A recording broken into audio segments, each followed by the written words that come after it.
तो दोस्तों, अगर आपने अब तक चैनल को सब्सक्राइब नहीं किया है तो उसको सब्सक्राइब करें और बेल आइकन दबाना मत भूलिए ताकि आपको फ्यूचर नोटिफिकेशन मिलते रहें।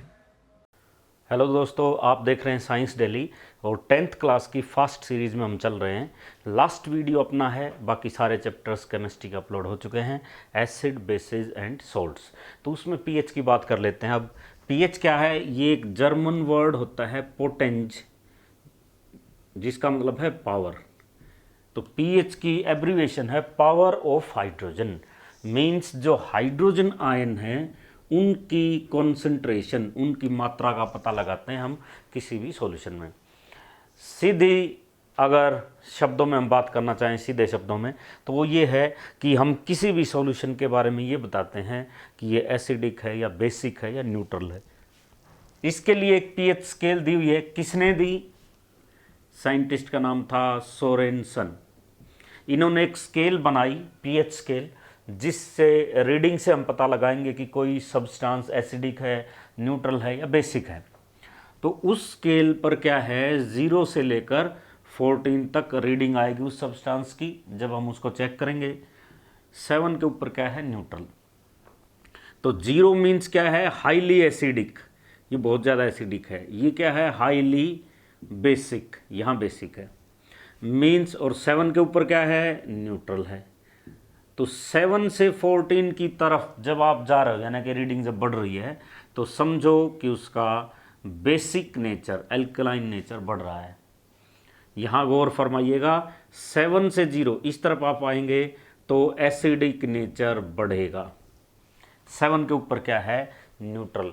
तो इस बात का याद रखना है, कहीं आप ये ना सोचें आपको दे दिया एक की पीएच है 3, एक की पीएच है 6, तो कहीं आप इस नंबरिंग के हिसाब से कहें कि भाई 6 है तो ज़्यादा एसिडिक ये है, ऐसा नहीं होगा। इस तरफ एसिडिक स्ट्रेंथ बढ़ती है। मीन्स जिसकी पीएच 3 है ये ज़्यादा स्ट्रॉन्ग एसिड है, किसकी बजाय, 6 वाले की बजाय।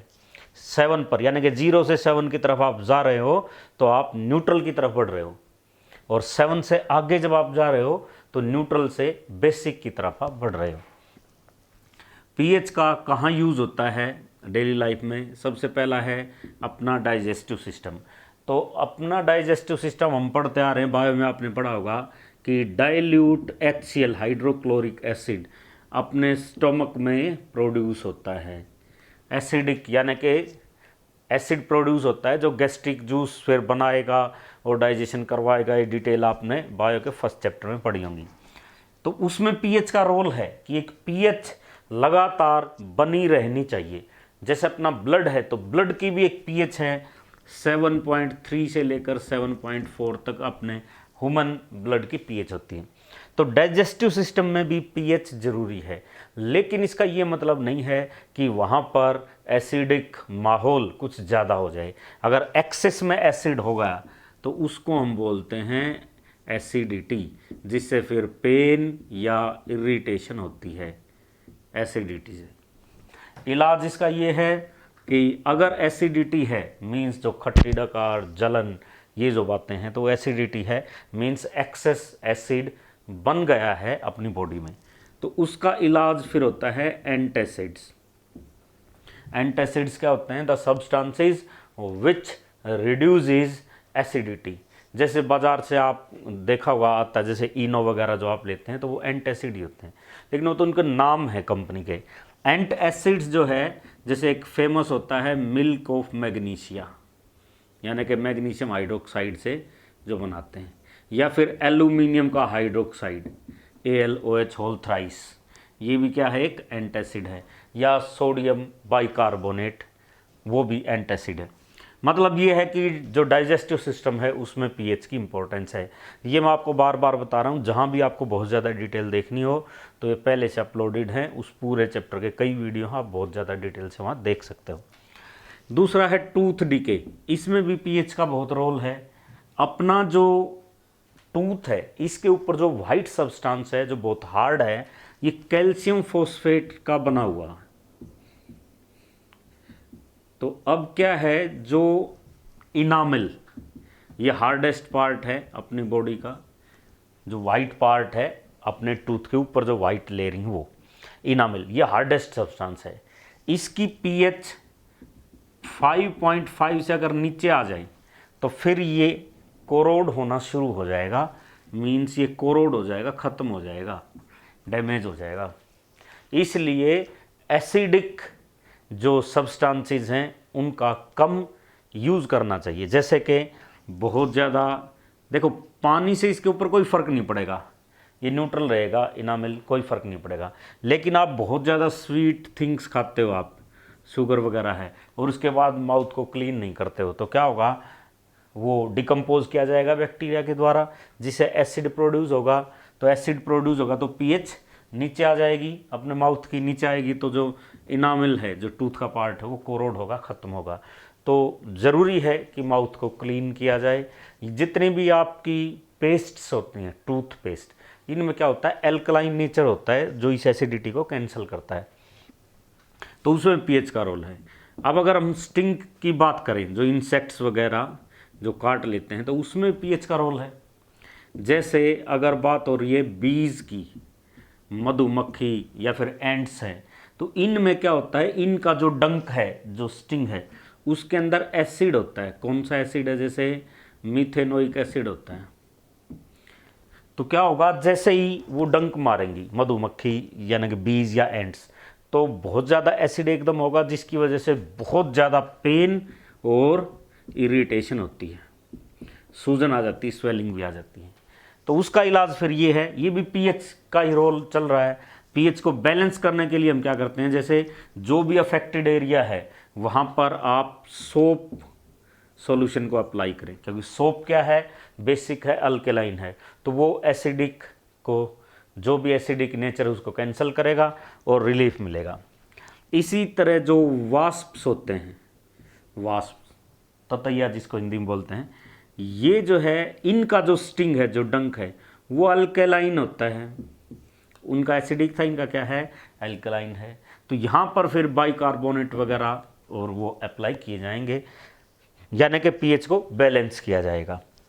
यहाँ एसिडिक चीज़ों का यूज़ किया जाएगा। एसिडिक जैसे एग्जाम्पल भी लिख ही लेते हैं, यहाँ तो बाइकार्बोनेट नहीं, विनेगार, ये याद रखना है। विनेगार में क्या होता है, इथेनोइक एसिड होता है। तो ये क्या होगा, अल्केलाइन का, इसको कैंसिल करने के लिए किसका यूज़ करेंगे, एसिडिक विनेगार यानी कि इथेनोइक एसिड का यूज़ करेंगे। प्लांट ग्रोथ भी बहुत इंपॉर्टेंट है, क्योंकि अलग अलग प्लांट्स को अलग अलग पीएच की ज़रूरत पड़ती है। तो देखना पड़ता है किस प्लांट्स को कैसी पीएच चाहिए, वो सोयल को बैलेंस करना पड़ता है। जैसे अगर कोई सोयल ऐसी है जहाँ आयरन ज़्यादा है, तो आयरन मेटल है, मेटलिक ऑक्साइड्स, मतलब अगर आयरन ज़्यादा है तो इस सोयल की नेचर एसिडिक है।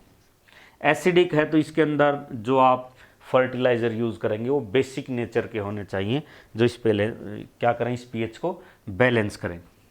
इसके अलावा अगर आपके पास सोयल एसिडिक का, एल्केलाइन आती है, ये तो एसिडिक है, अगर एल्केलाइन आती है तो फिर आप कंपोस्ट और मैन्यूर्स, जो खाद वगैरह होती हैं, देसी खाद जिनको बोलते हैं, उनका यूज़ करेंगे ताकि पीएच बैलेंस रहे। तो ये इंपॉर्टेंट पॉइंट्स थे पीएच के बारे में। तो अब फेमस नाम ब्लीचिंग पाउडर। ब्लीचिंग पाउडर का सबसे पहले आपसे फॉर्मूला पूछ सकते हैं, CaOCl2, याद रखना आपको, CaOCl2, कैल्शियम ऑक्सी क्लोराइड। ये कैल्शियम है, ये ऑक्सी है, ये क्या है, क्लोराइड है। ये है ब्लीचिंग पाउडर। कैसे तैयार करेंगे, जो ड्राई स्लेक्ड लाइम है यानी कि CaOH2, वहाँ से क्लोरीन गैस गुजारनी है, इसके ऊपर से CaOH2 है, Cl2 इसके ऊपर से गुजारो, तो आपके पास आएगा CaOCl2 और प्लस H2O। तो ये क्या है, ये है ब्लीचिंग पाउडर। यूज़ कहाँ होता है, इंडस्ट्रीज़ में, कॉटन में, लिनन की जो इंडस्ट्री हैं वहाँ यूज़ होता है। वाटर को क्लीन करने के लिए इसका यूज़ होता है। तो ये एक दो यूज़ हैं, आप ये पढ़ सकते हैं आराम से। बेकिंग सोडा, बेकिंग सोडा क्या है, sodium bicarbonate, means NaHCO3, CO3 होता है कार्बोनेट, HCO3 क्या है, बाइकार्बोनेट। ये बेकिंग सोडा है, मीठा सोडा भी जिसको कहा जाता है। ये जो शोर रहता है आजकल पकोड़े तलने का, रोज़गार का, तो उसमें यही यूज़ होता है बेकिंग में, या दूसरे जो बेकिंग पर्पज़ हैं वहाँ पर ये यूज़ होता है। प्रिपरेशन की रिएक्शन मेन चीज़ है, यूजेज तो आपको पता ही है, या आप पढ़ सकते हैं, कोई विशेष बात नहीं है। इसका अगर आपको प्रिपरेशन करना है तो क्या करना पड़ेगा, सोडियम क्लोराइड। देखिए ये वैसे भी important, sodium chloride common salt, क्योंकि बाकी बहुत सारे कंपाउंड्स के प्रिपरेशन में इसका यूज़ किया जाता है। प्लस और क्या चाहिए, H2O ले लो, और क्या लो, CO2 ले लो, और क्या लोगे, NH3 ले लो। बहुत सारी चीज़ें हमने ले ली हैं। इनकी रिएक्शन आप करवाओगे तो आपके पास आएगा NH4Cl प्लस NaHCO3। यहाँ से ही हमें क्या मिलता है, बेकिंग सोडा मिलता है। यूज़ कहाँ करेंगे, बेकिंग पर्पज़ में यूज़ कर सकते हैं। इसके अलावा बेकिंग में तो यूज़ करेंगे ही, इसका फायर एक्सटिंग्विशर में यूज़ करेंगे, और एंटासिड्स में भी इसका यूज़ किया जाता है बेकिंग सोडा का। बेकिंग सोडा से ही आप वॉशिंग सोडा बना सकते हैं। ये जो आपके पास यहाँ आया था NaHCO3, इसके 2 मॉलिक्यूल्स, इनको आप गर्म करेंगे तो आपके पास आएगा Na2CO3 सोडियम कार्बोनेट। ये बेकिंग सोडा है, और ये वॉशिंग सोडा है। बेकिंग सोडा से हमने बनाया है, वॉशिंग पर्पज़ के लिए यूज़ करते हैं। यही बातें हैं। इसमें एक बात और आ जाती कई बार 1 मार्क्स में, Na2CO3 इनके साथ 10H2O, ये वाटर ऑफ क्रिस्टलाइजेशन भी पाया जाता है। मीन्स सॉलिड के क्रिस्टल्स के साथ जो वाटर मॉलिक्यूल्स प्रेजेंट होते हैं उनको वाटर ऑफ क्रिस्टलाइजेशन भी बोलते हैं। इनके बारे में मैं बार बार बता रहा हूँ, बिल्कुल डिटेल चाहिए तो आप डिटेल वाले वीडियोस में जाएं। ये केवल मेन जहाँ पर आप कंफ्यूज होते हैं वो पॉइंट्स यहाँ हमने डिस्कस किए हैं। अब सबसे लास्ट में एक चीज़ पर बात करेंगे, POP। ये क्या चीज़ है, ये है प्लास्टर ऑफ पेरिस। तो पहले ये पूछेंगे कि ये किस चीज़ से तैयार किया जाता है, तो ये हम प्रिपेयर करते हैं किससे, जिप्सम से। और जिप्सम क्या है, CaSO4 2H2O, ये जिप्सम है। इससे तैयार करते हैं प्लास्टर ऑफ पेरिस। तो इसको आप गर्म करें 373 केल्विन पर, 373 केल्विन पर, तो इससे क्या होगा, इनमें से 1.5 वाटर जो है वो चला जाएगा, हाफ इसके साथ बचेगा। CaSO4 हाफ H2O, ये इसके साथ, और चला कौन गया, 1.5 H2O। तो ये क्या है, ये प्लास्टर ऑफ पेरिस है। पूरा नाम कैसे लिखेंगे, Ca क्या है, कैल्शियम, SO4 का नाम क्या होता है, सल्फेट, हाफ के लिए हेमी, और वाटर के लिए हाइड्रेट। तो इसका एक और नाम ये भी है, कैल्शियम सल्फेट हेमी हाइड्रेट। ये किसका नाम है, जिप्सम का नाम है। लेकिन क्योंकि केमिस्ट्री में ये ऐसे फॉर्मूले अच्छे नहीं लगते हैं, हाफ वगैरह जहाँ हो, तो इसको आप 2 से मल्टीप्लाई कर दें। तो 2 से आप इसको करेंगे तो ये क्या होगा, CaSO4 whole twice, half into 2 और H2O, इससे ये कट जाएगा। मीन्स हम इसको ये भी कह सकते हैं CaSO4 होल ट्वाइस H2O। ये भी किसका फॉर्मूला है, प्लास्टर ऑफ पेरिस का है। यूज़ कहाँ होता है, जो ब्रोकन बोन्स होती हैं, हड्डियाँ टूट जाती हैं, उस समय जो प्लास्टर होता है यही होता है। इसके अलावा इवन इससे चौक वगैरह भी बनाए जा सकते हैं, या लैब्स को एयर टाइट करने के लिए छोटे छोटे जो होल्स बन जाते हैं तो वहाँ पर इसको लगा देते हैं, प्लास्टर ऑफ पेरिस। तो ये कुछ बहुत इंपॉर्टेंट पॉइंट्स थे इस चैप्टर के बारे में। और एजुकेशनल वीडियोस देखते रहने के लिए इस चैनल को सब्सक्राइब करना ना भूलें। और डिटेल्ड वीडियोस के लिए इसके 10 से भी ज़्यादा वीडियोस हैं, एसिड, बेसिस एंड सोल्ट्स, वो क्लास 10th की आप प्लेलिस्ट में सर्च करें, बहुत ज़्यादा डिटेल आप वहाँ से देखें। ये मेन पॉइंट्स अपने यहाँ ख़त्म होते हैं।